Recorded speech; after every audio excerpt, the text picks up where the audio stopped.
Marjorie Taylor Greene telling anyone she doesn't consider them an expert on anything should be seen as an honor that rivals boxing championships, Olympic gold medals, and God saying, job well done. Gabe, I do not consider you an expert on this issue. As a matter of fact, I consider you a major problem. Here's the ridiculousness that we have to deal with and live with. Trump won Georgia. I know you don't like for me to say that, but I am convinced that he did. I'm born and raised in Georgia, lived there all my life, campaigned all over the state in the 2020 election. And to come in here for the Election Integrity Caucus and for you to be on the panel, it's actually insulting to election integrity, because I think you did a horrific job for the state of Georgia.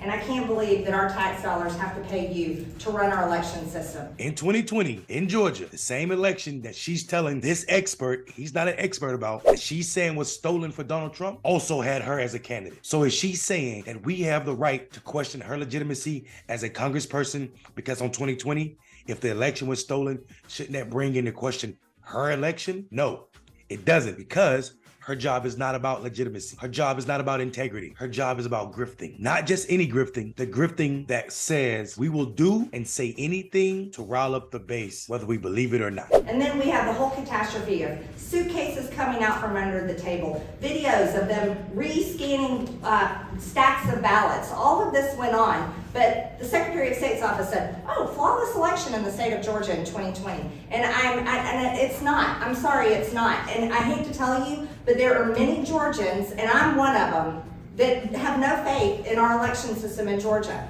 And I'm still upset about it. So the fact that I get to come in here for Election Integrity Caucus, thank you very much.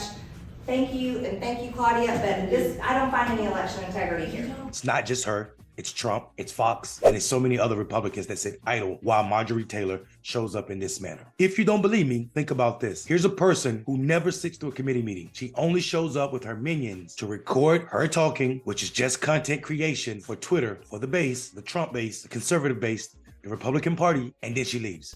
Just notice that white line, everybody.